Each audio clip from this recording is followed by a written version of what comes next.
Puji Tuhan, selamat pagi, shalom.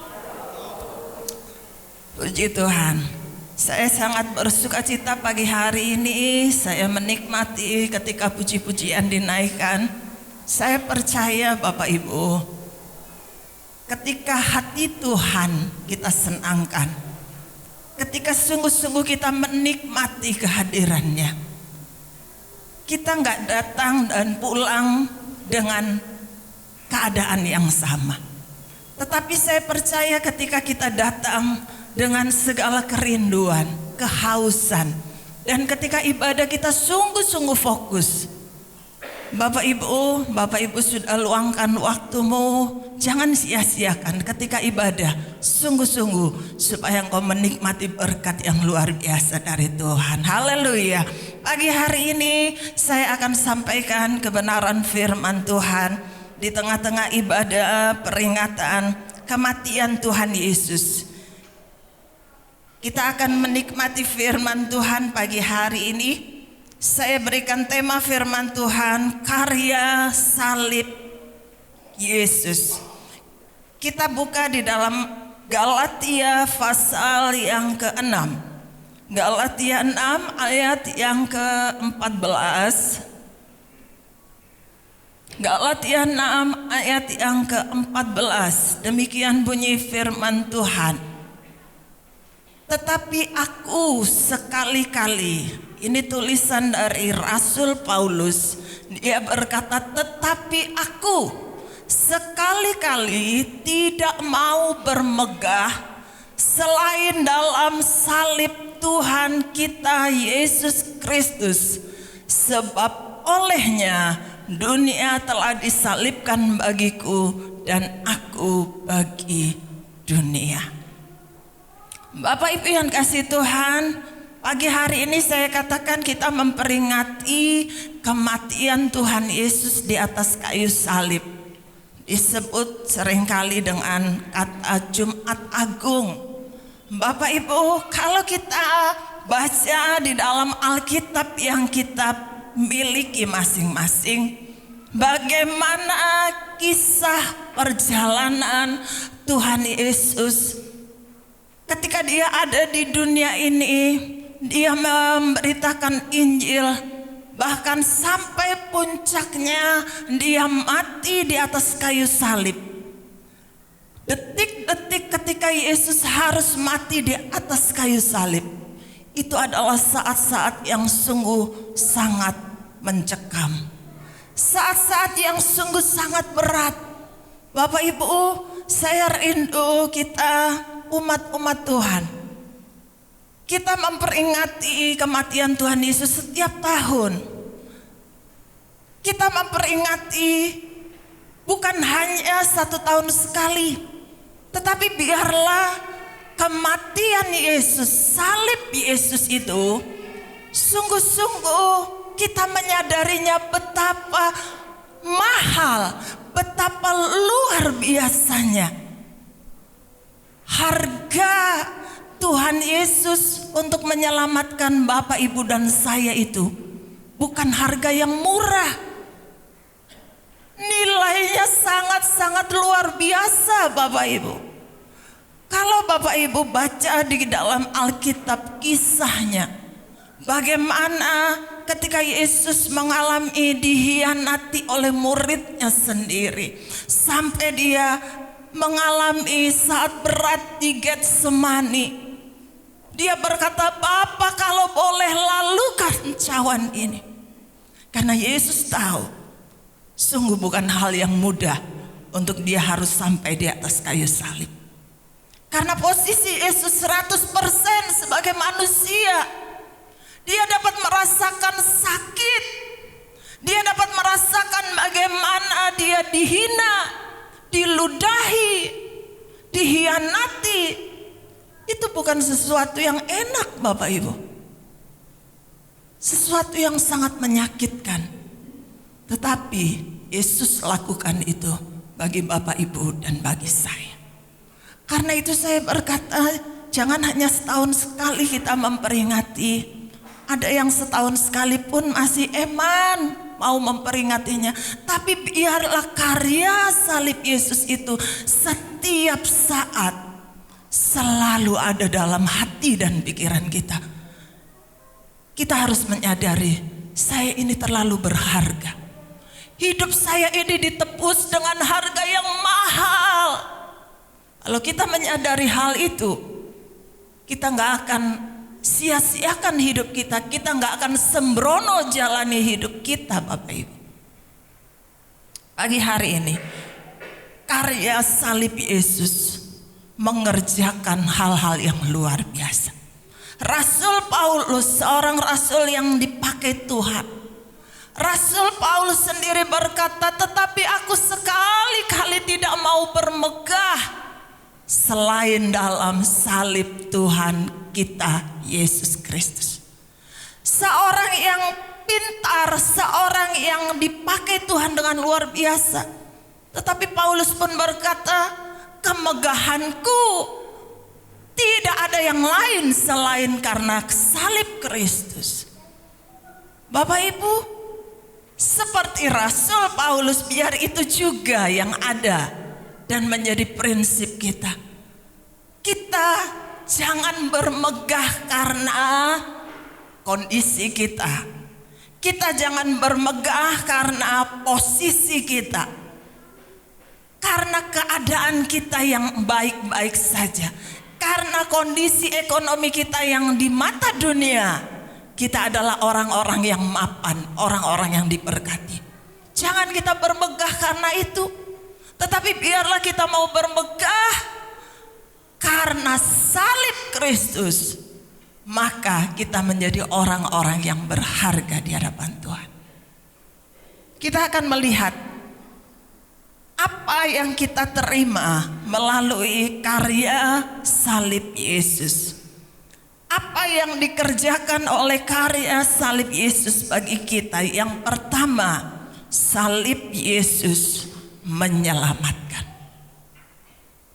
Kita buka Ibrani pasal 7 ayat yang ke-25.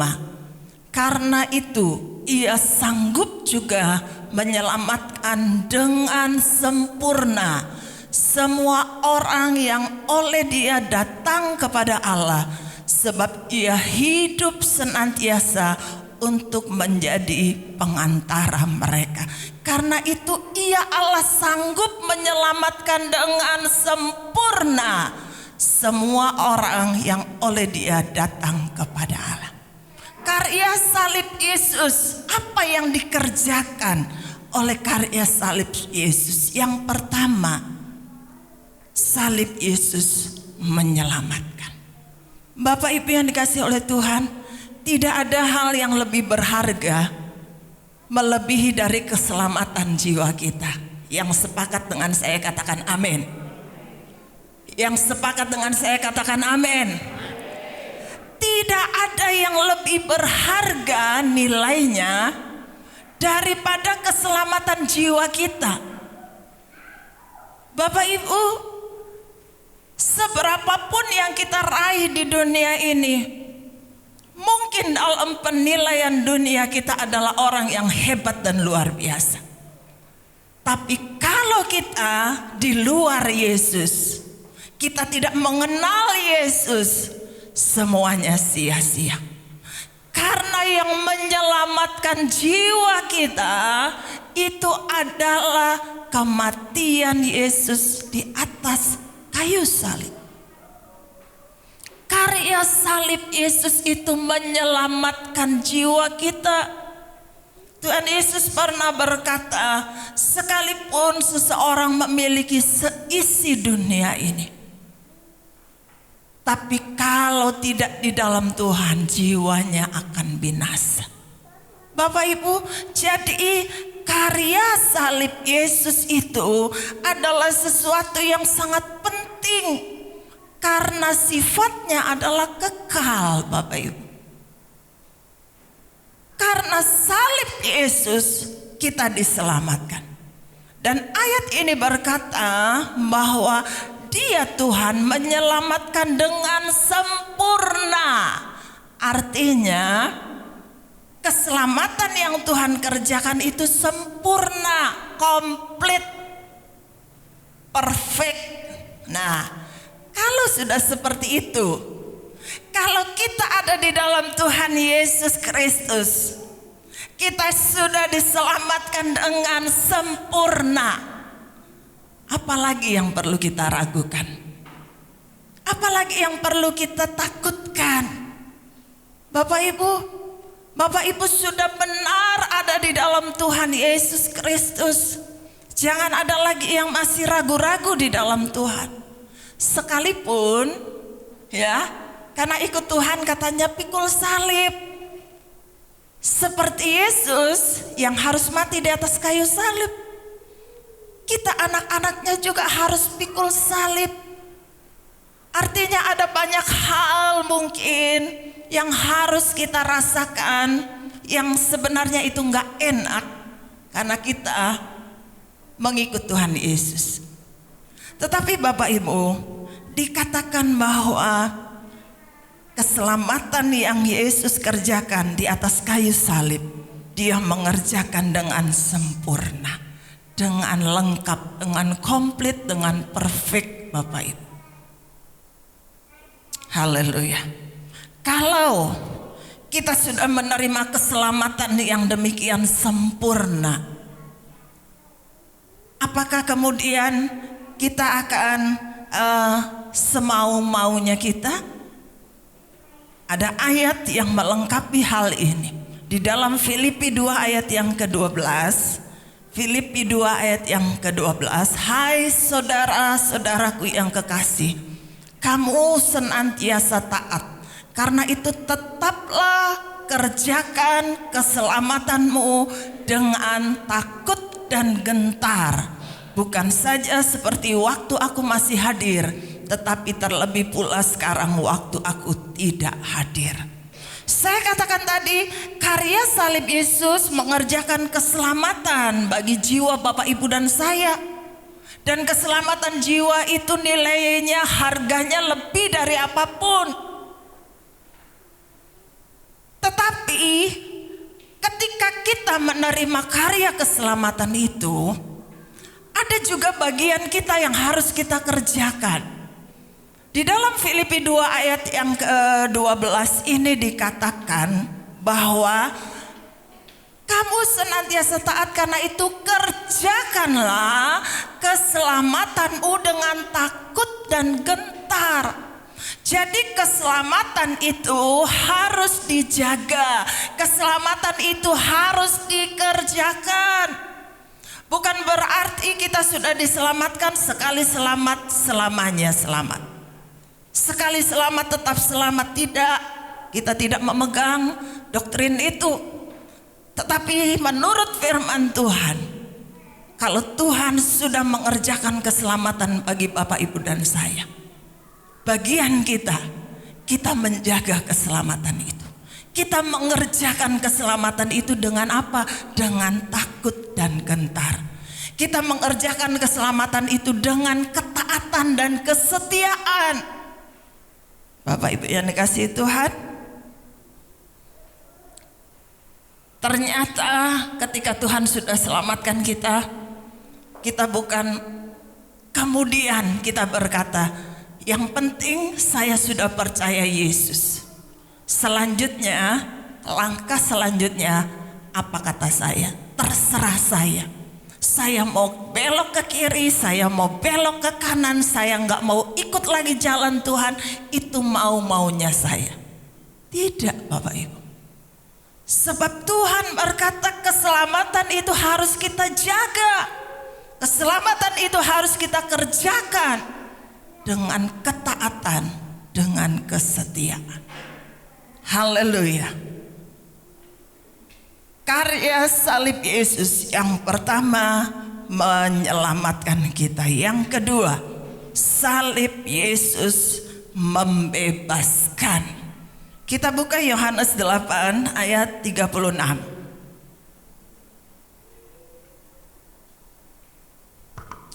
Yohanes 8 ayat yang ke-36.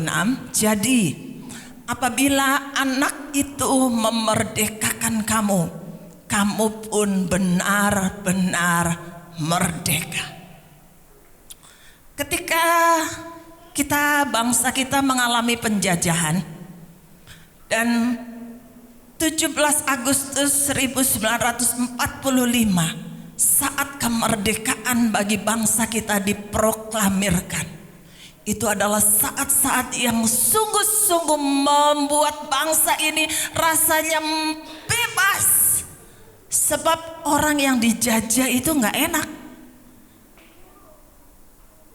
Kalau kita mendengar cerita dari orang-orang tua kita yang mengalami zamannya penjajahan, mereka akan berkata, "Soro, berat, gak enak dijajah itu." Tapi ketika diproklamirkan kemerdekaan, wow, semua bersukacita. Bapak Ibu yang dikasihi Tuhan, saya katakan karya salib Yesus membebaskan kita. Mungkin kita berpikir, memangnya saya dijajah? Kok kenapa harus dibebaskan oleh salib Yesus, karya salib Yesus? Kita mungkin berpikir, saya bukan orang yang terjajah. Kenapa saya harus dibebaskan? Bapak Ibu, kita harus menyadari, kita harus tahu kita ini keturunannya dari nenek moyang kita siapa? Adam dan Hawa. Ketika Adam dan Hawa sudah tidak taat pada perintah Tuhan, mereka jatuh dalam dosa. Dikatakan bahwa benih dosa itu terus ada pada keturunan daripada Adam dan Hawa. Dan kita ini adalah keturunan Adam dan Hawa. Sejak dalam kandungan kita sudah dikandung oleh dosa. Dan kalau kita menyadari bahwa secara rohani seringkali kita mengalami yang namanya dijajah oleh dosa itu. Bapak Ibu yang kasih oleh Tuhan, ketika kita masih di luar Tuhan, hidup kita ini diperhamba oleh yang namanya dosa. Tetapi Yohanes 8 ayat 36 tadi dikatakan bahwa Yesus, kematian Yesus memerdekakan kita. Kematian Yesus membebaskan kita dari segala perhambaan dosa. Yang namanya hamba itu gak punya kekuatan. Yang namanya hamba itu gak punya kemampuan untuk hidup dengan bebas. Karena dia ada di bawah satu perbudakan, di bawah seorang tuan. Bapak Ibu, kalau kita sebagai anak-anak Tuhan yang sebenarnya Yesus sudah melakukan karya keselamatan di atas kayu salib, tetapi ketika kita tidak menjaga keselamatan itu dengan baik, dosa akan mudah menjadi tuan kita. Kita akan disebut sebagai hamba-hamba dosa. Karena apa? Karena kita nggak taat kepada Tuhan. Kita lebih memuaskan keinginan daging kita. Saya katakan tadi, kalau hamba itu harus nurut sama tuannya. Kalau Bapak Ibu ada di dalam perhambaan dosa, disebut sebagai hamba dosa, maka Bapak Ibu pasti akan nurut sama yang namanya dosa, karena dosa itu menjadi tuanmu. Sehingga apapun yang dosa tawarkan, apapun yang dosa sodorkan, karena kita masih ada di bawah hamba, di bawah perhambaan dari dosa, kita akan nurut. Dan dosa itu, tuan itu akan mengikat hambanya dengan begitu kuat. Kalau kita tidak menyadari bahwa sebenarnya karya salib Yesus itu, dia mengerjakan bagi kita, kita maunya dibebaskan. Tadi ayat berkata anak itu sudah memerdekakan. Jadi Bapak Ibu, Tuhan Yesus mati di atas kayu salib itu bukan gak ada gunanya. Tuhan mau membebaskan kita dari perhambaan dosa. Tetapi kembali, Tuhan berikan kehendak bebas bagi Bapak, Ibu, dan saya. Ketika kita tetap mau di bawah perhambaan dosa, dosa akan mengikat hidup kita. Lihat, orang yang ada di dalam perhambaan dosa, apapun itu jenis dosanya, judikah atau apa saja, Bapak Ibu, saya tidak perlu sebutkan, Bapak Ibu pasti sudah tahu jenis-jenis dosa. Lihat, ketika seseorang sudah ada di bawah perhambaan dosa, dosa ini ngikat. Semakin dia gak mau keluar, gak mau bebas, dia akan semakin diikat dengan kuat. Makanya sulit untuk dia terbebas. Tetapi kembali harus dari diri kita. Kalau kita menyadari Tuhan Yesus mati di atas kayu salib. Tadi saya katakan, Bapak Ibu, bukan sesuatu yang mudah.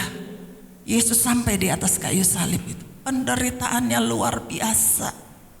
Bapak Ibu, untuk membebaskan saudara dan saya dari perhambaan dosa. Karena itu jangan lagi mau diperhamba dengan dosa. Ada ayat yang berkata, Roma 6 ayat 18. Roma 6 ayat 18, kamu telah dimerdekakan dari dosa dan menjadi hamba kebenaran. Bapak Ibu jemaat Logos, kita sudah dibebaskan dari perhambaan dosa. Tujuannya apa? Untuk kita menjadi hamba apa sekarang? Hamba apa? Hamba kebenaran. Tuhan lepaskan kita dari perhambaan dosa untuk kita masuk menjadi anak-anaknya, menjadi hamba kebenaran. Yang kita lakukan adalah hal-hal yang benar, hal-hal yang menyenangkan hati Tuhan, hal-hal yang seturut dengan kehendak Tuhan. Puji Tuhan. Yang berikut, yang ketiga, karya salib Yesus membuat kita dikasihi atau dicintai. Roma pasal yang kelima ayat yang ke-8 dan ayat yang ke-9. Akan tetapi Allah menunjukkan kasih-Nya kepada kita oleh karena Kristus telah mati untuk kita ketika kita masih berdosa. Lebih-lebih karena kita sekarang telah dibenarkan oleh darah-Nya, kita pasti akan diselamatkan dari murka Allah. Haleluya. Karya salib Yesus membuat kita ini menjadi orang-orang yang dikasihi, dicintai. Ayat yang ke-8 dan ayat 9. Ayat 8 menunjukkan posisi atau situasi kita ketika kita masih tinggal di dalam dosa. Kita masih menjadi hamba dosa. Bapak Ibu, Tuhan itu mengasihi kita luar biasa loh Bapak Ibu. Tanpa syarat, tidak memandang rupa, tidak memandang siapa kita. Hanya orang-orang yang ekonominya di atas yang dikasihi Tuhan. Orang-orang yang melarat di nomor berapa kan? Tidak Bapak Ibu. Kita punya Allah yang tidak seperti itu. Dia Allah yang dikatakan bahwa ketika masih kita dalam keadaan berdosa, akan tetapi Allah menunjukkan kasih-Nya kepada kita oleh karena Kristus telah mati untuk kita ketika kita masih berdosa. Jadi ayat yang ke-8 situasinya, ketika kita masih berdosa pun Allah sudah mengasihi Bapak, Ibu, dan saya. Dan kemudian di ayat yang ke-9, lebih-lebih. Coba tampilkan ayat 9. Ayat yang ke-9. Tetapi ya, ayat yang ke-9, lebih-lebih karena sekarang kita telah dibenarkan oleh darahnya, kita pasti akan diselamatkan dari murka Allah. Ayat 9, ketika kita sudah diselamatkan, kita sudah dibebaskan dari hamba dosa. Tuhan berkata lebih-lebih. Kemarin aja ketika kita masih berdosa, Allah itu mengasihi Bapak, Ibu, dan saya. Lebih-lebih ketika kita sudah dibenarkan oleh darah Yesus, Dia akan meluputkan kita dari murka Allah. Bapak, Ibu, kasih Allah itu sungguh luar biasa. Allah mengasihi dunia ini. Yohanes 3 ayat 16. Ini harus sudah menjadi hafalan kita. Yohanes 3 ayat 16, karena begitu besar kasih Allah akan dunia ini, sehingga Dia memberikan putra tunggalnya, satu-satunya, untuk menyelamatkan dunia dan seisinya. Bapak, Ibu, jangan diragukan lagi kasih Allah itu bagi kita, anak-anaknya. Kasih Allah itu bagi seisi dunia secara umum. Tetapi Bapak, Ibu, di dalam Yohanes 1 ayat yang ke-12, Yohanes 1 ayat yang ke-12, tetapi semua orang yang menerimanya diberinya kuasa supaya menjadi anak-anak Allah, yaitu mereka yang percaya dalam namanya. Ini perbedaannya. Yohanes 3 ayat 16, karena kasih Allah yang begitu besar bagi dunia ini. Secara umum Allah mengasihi dunia dan seisinya ini. Dia menebus dosa semua isi dunia ini. Tetapi Yohanes 1 ayat yang ke-12, tetapi semua orang yang menerima Yesus diberinya kuasa supaya menjadi anak-anak Allah. Haleluya. Bapak, Ibu bangga menjadi anak Tuhan? Bapak, Ibu bangga menjadi anak Tuhan? Harus, Bapak, Ibu. Allah mengasihi seisi dunia ini, tapi yang diberi kuasa untuk menjadi anak-anak Allah itu hanya mereka yang menerima Dia sebagai Tuhan dan Juru Selamat. Dan kita masuk di dalam golongan itu.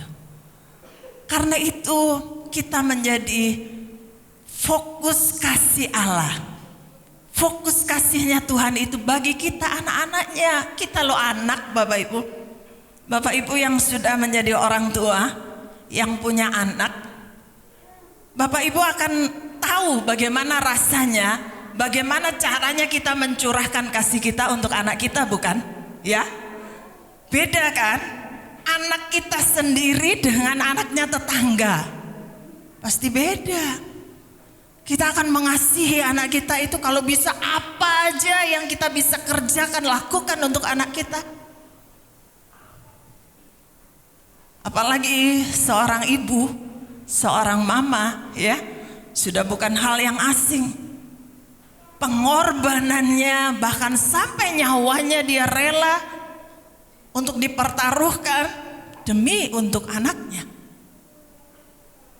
Kalau saudara sudah terima Yesus, saudara diberi kuasa sebagai anak-anak Allah, kita akan menjadi pusat di mana Allah mengasihi, Allah curahkan segala kasih dan cintanya bagi Bapak, Ibu, dan saya. Haleluya. Yang keempat, karya salib Yesus membuat kita diberkati.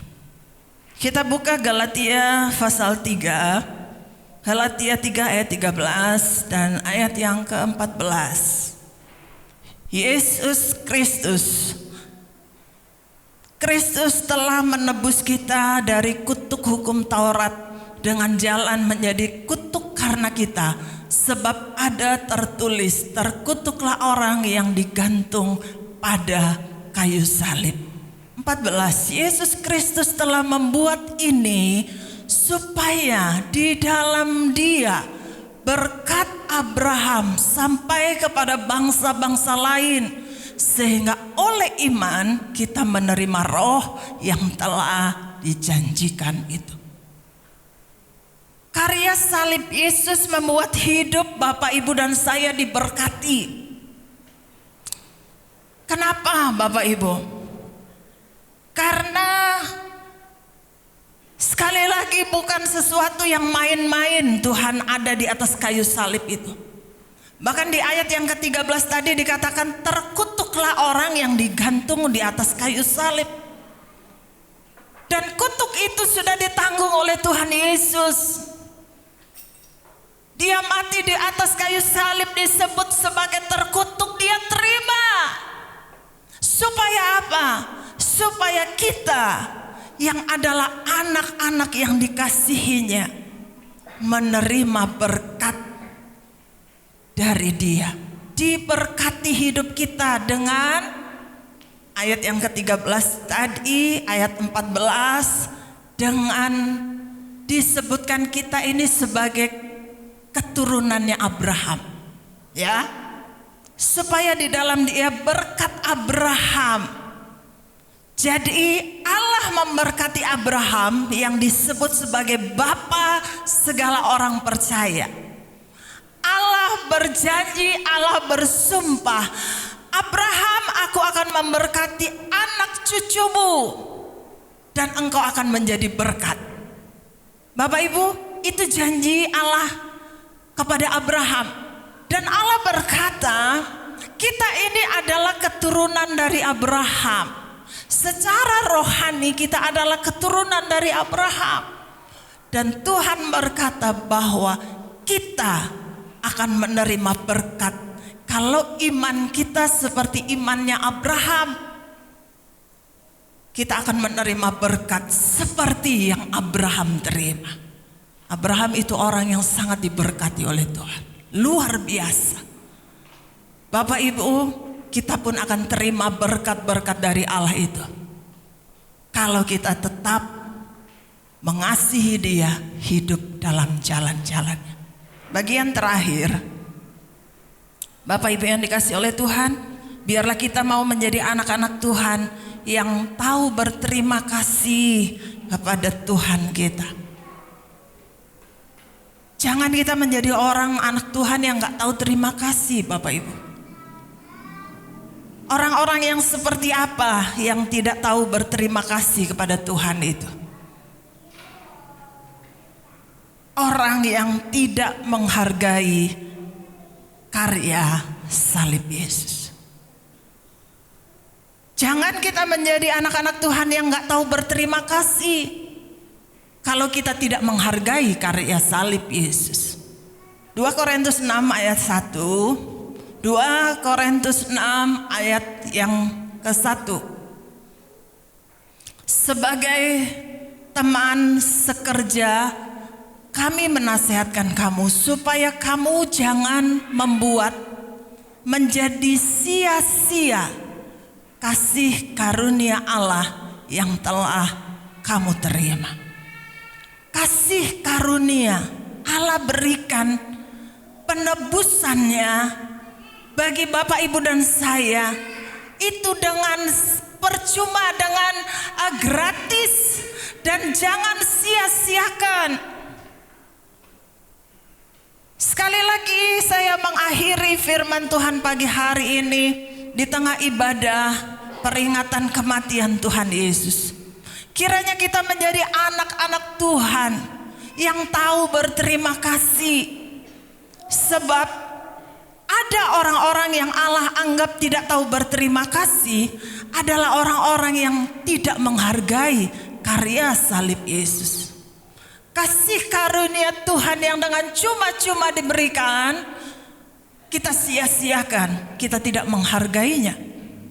Orang yang seperti apa yang tidak tahu berterima kasih adalah orang yang terus jatuh bangun dalam dosa dan tidak mau berubah.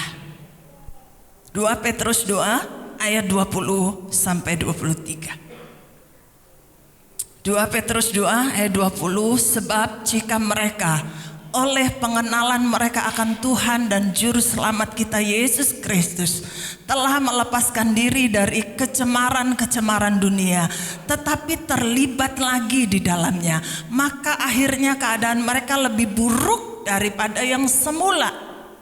Karena itu bagi mereka adalah lebih baik jika mereka tidak pernah mengenal jalan kebenaran daripada mengenalnya, tetapi kemudian berbalik dari perintah kudus yang disampaikan kepada mereka. Perhatikan, bagi mereka cocok apa yang dikatakan peribahasa yang benar ini. Anjing kembali lagi ke muntahnya dan babi yang mandi kembali lagi ke kubangannya. Keras firman Tuhan. Tuhan berkata orang yang gak tahu berterima kasih, yang pertama adalah orang yang tidak menghargai karya salib Yesus. Karya salib Yesus apa? Tadi saya sudah sampaikan di depan, menyelamatkan Bapak Ibu, membebaskan Bapak Ibu tidak lagi ada di bawah perhambaan dosa. Engkau menjadi orang-orang yang dikasihi, diberkati oleh Allah.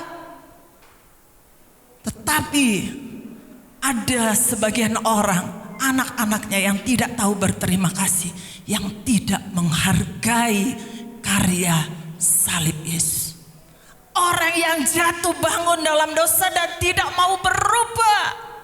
Bapak Ibu, yang namanya kita manusia ini memang penuh kekurangan, kelemahan. Ada kalanya kita jatuh. Oke, satu kali kita jatuh, kita bangun, dan kita jangan sampai jatuh di tempat yang sama, Bapak Ibu. Orang yang tidak tahu berterima kasih, yang tidak menghargai kasih karunia Tuhan, adalah orang yang kembali jatuh pada tempat yang sama. Tuhan selalu terbuka tangan untuk mengampuni, memulihkan hidup kita. Tapi kalau kita terus bermain-main di situ, kita jatuh, bangun lagi, jatuh, bangun lagi, kita nggak mau berubah. Di situ dikategorikan sebagai orang-orang yang tidak tahu berterima kasih terhadap pengorbanan Yesus. Bapak Ibu yang dikasihi oleh Tuhan, kita punya Allah yang sungguh sangat mengasihi. Seberat apapun, seburuk apapun hidup kita saat ini, tapi kalau kita mau datang kepada Dia, kita minta ampun, Tuhan, Engkau telah mengerjakan sesuatu yang luar biasa di atas kayu salib, Tuhan. Kalau Tuhan gak mati di atas kayu salib, Bapak Ibu, kita ini semua, kita ini akan binasa, Bapak Ibu. Jiwa kita tidak diselamatkan. Kalau Yesus tidak mati di atas kayu salib, kita tetap menjadi hambanya dosa. Dosa nuntun kita terus. Jalan-jalan enak loh, dosa itu enak memang, Bapak Ibu. Siapa bilang gak enak? Apa yang ditawarkan oleh dunia ini enak semuanya. Tapi kita mau, kita menjadi hamba kebenaran. Katakan amin. Kita mau hidup di dalam kebenarannya Tuhan. Kita mau menghargai kasih karunia Allah, kasih karunia Yesus mati di atas kayu salib untuk Bapak Ibu dan saya. Puji Tuhan. Mari kita bangkit berdiri. Karya terbesar dalam hidupku adalah pengorbananmu Yesus. Terima kasih Roh Kudus.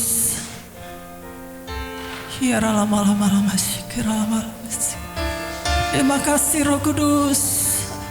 Berbicara lebih dan lebih lagi bagi jemaat Tuhan pagi hari.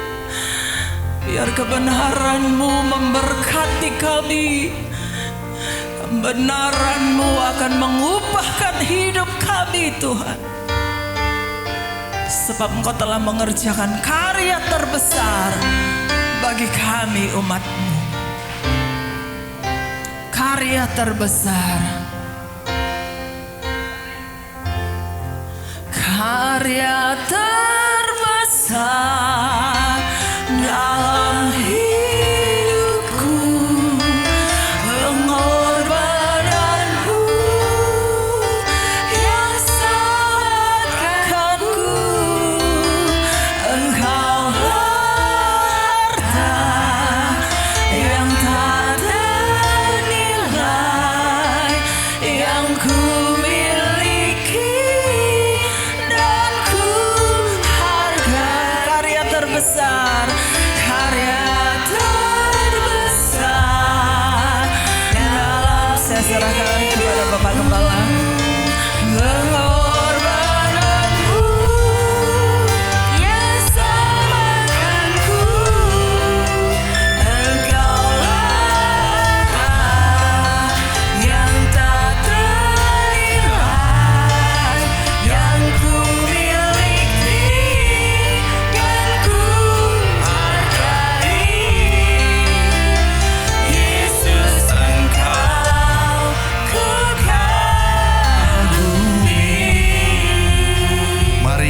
maju ke depan.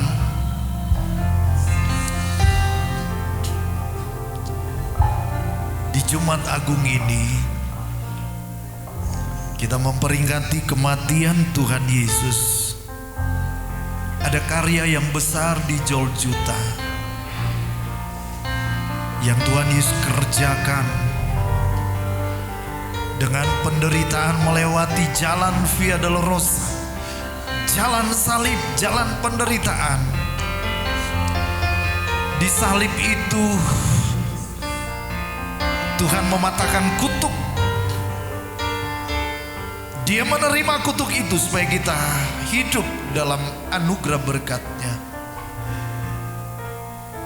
Dia mengalami kematian supaya kita mengalami menikmati kehidupan.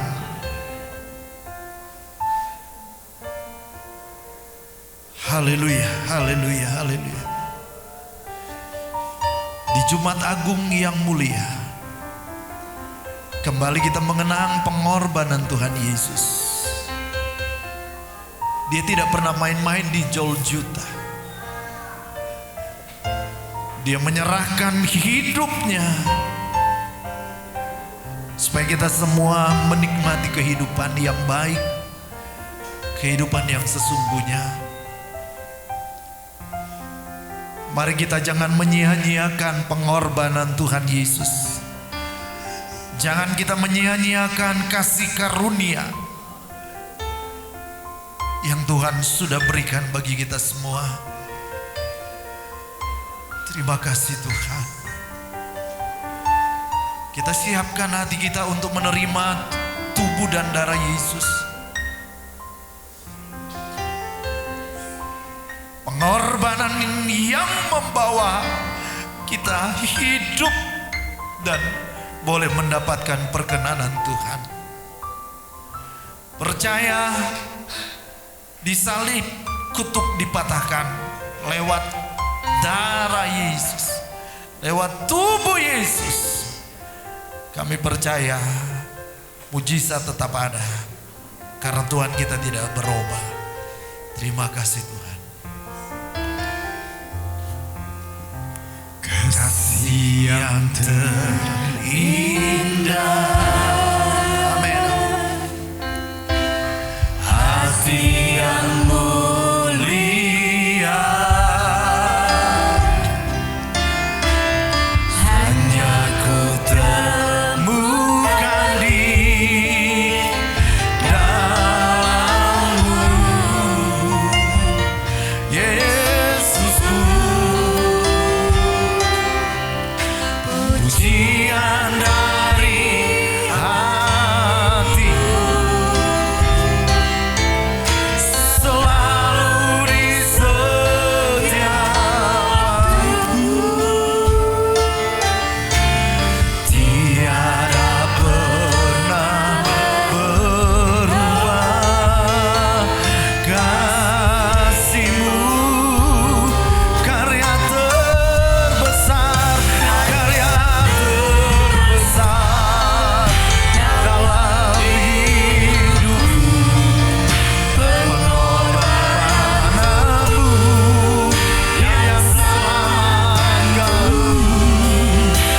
Engkau harta yang tak ternilai yang ku miliki dan ku hargai. Yesus, Engkau ku kagumi.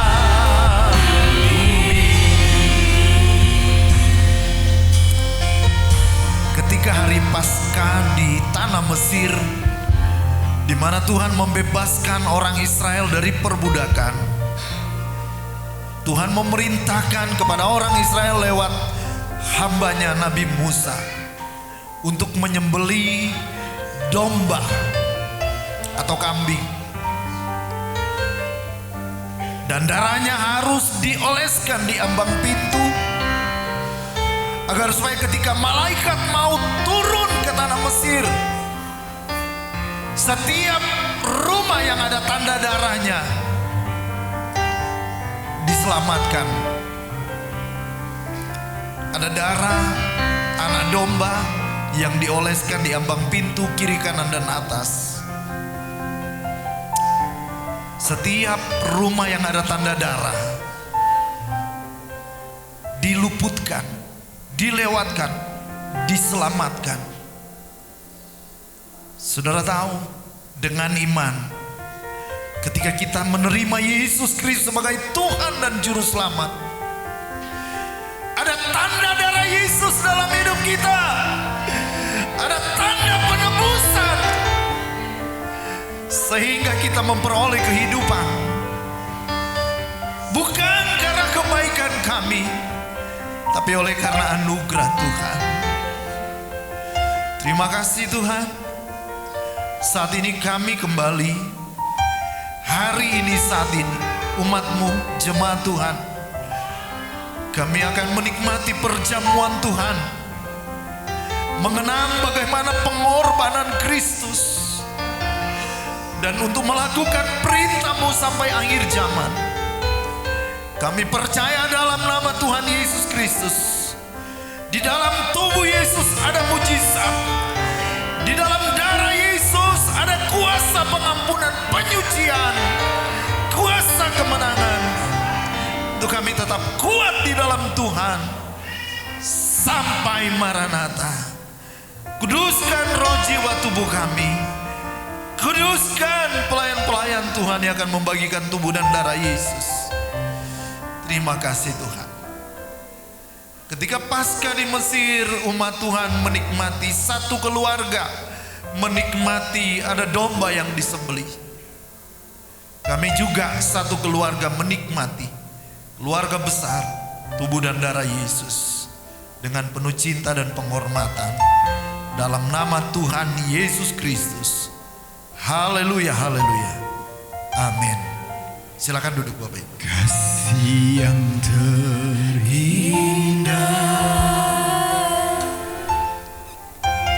hati yang mulia,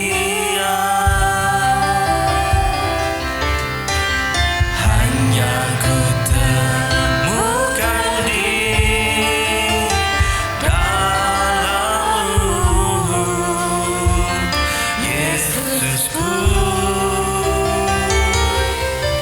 Pujian dari hati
Ketika menjelang kematian Yesus di Golgota, dia mengadakan perjamuan Tuhan, perjamuan yang kudus. Dia mengajarkan kepada murid-muridnya untuk memperingati kematiannya, pengorbanannya, sampai ia datang kali yang kedua. Dengan iman kita mengangkat dengan tangan kanan kita. Ini menggambarkan Tuhan Yesus berkata, inilah tubuhku. Percaya firman Tuhan berkata bahwa oleh bilur-bilur Tuhan Yesus luka, badannya yang hancur karena menanggung dosa dan kutuk kita. Ada kuasa di dalamnya. Kami percaya ada kuasa dalam nama Tuhan Yesus. Ada kuasa dalam perjamuan Tuhan ini. Dan ketika mereka sedang makan, Yesus mengambil roti, mengucap berkat, memecah-mecahkannya, lalu memberikannya kepada murid-muridnya dan berkata, ambillah, makanlah, inilah tubuhku. Kita makan dalam nama Tuhan Yesus Kristus. Haleluya, haleluya.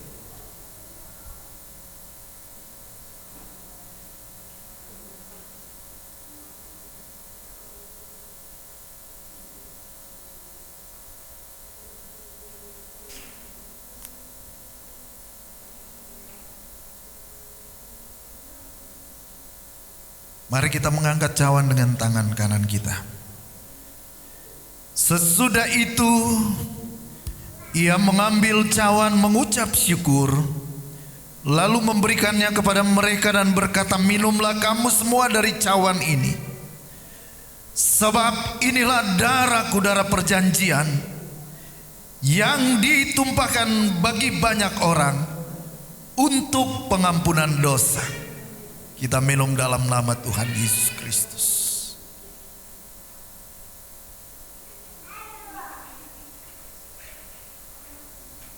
Haleluya, haleluya. Haleluya, haleluya, puji Tuhan. Terima kasih. Haleluya, terima kasih Tuhan. Terima kasih Tuhan.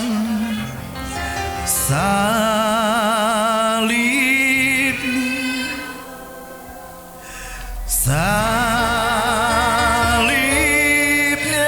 selamat mulia.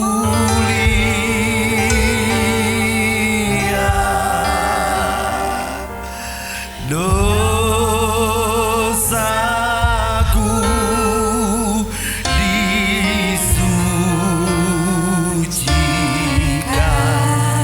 oleh darah Yesus, oleh darah Yesus. Salibnya, salibnya,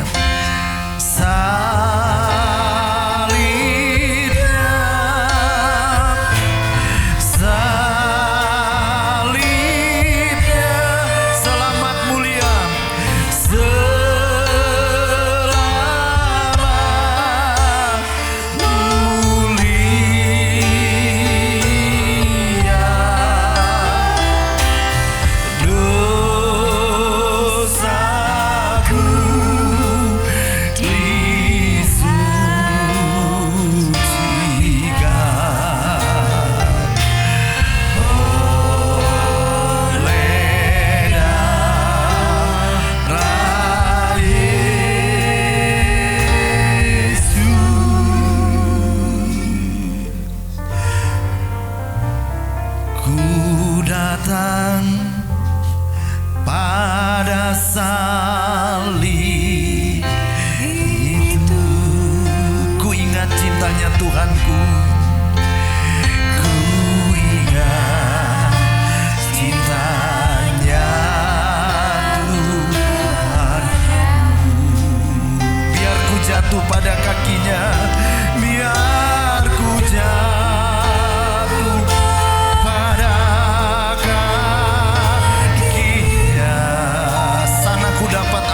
dosa.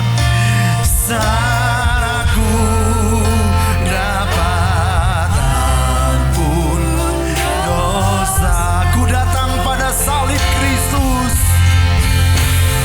Ku datang pada salib Kristus. Oh, ku ingat cintanya Tuhanku.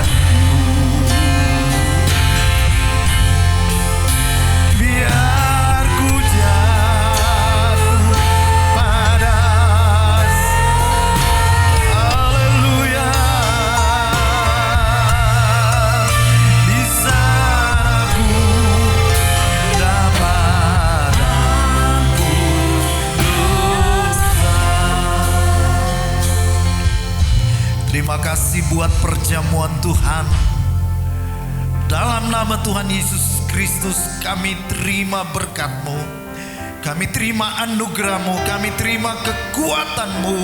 Dalam nama Tuhan Yesus Kristus kami dipulihkan, kami ditopang oleh Tuhan yang hidup, yang bangkit dan hidup, yang terus bersama dengan umat-umat Tuhan. Terima kasih buat firman-Mu yang sudah menerangi kami, untuk kami menghargai kasih karunia, menghargai pengorbanan di kayu salib, supaya kami menikmati segala anugerah Tuhan. Pakai terus hamba-hamba-Mu yang sudah melayani pujian firman Tuhan, pelayan perjamuan Tuhan, pelayan tim musik, untuk terus memuliakan nama Tuhan. Terima kasih Bapa. Sebentar umat Tuhan akan membawa korban untuk pekerjaan Tuhan di tempat ini. Biar pekerjaan-Mu ini semakin jalan dan semakin berkembang. Kuduskan semua itu. Dan Tuhan yang membukakan tingkap-tingkap sorga. Tuhan yang mengajari kami untuk terus belajar menabur. Supaya kami dapat menikmati tuayan demi tuayan. Sebab apa yang kami kerjakan di dalam Tuhan, tidak ada yang sia-sia. Terpujilah nama Tuhan. Dalam nama Tuhan Yesus Kristus kami mengucap syukur. Haleluya. Amin. Bapak Ibu silakan duduk dan kita akan membawakan korban buat pekerjaan Tuhan.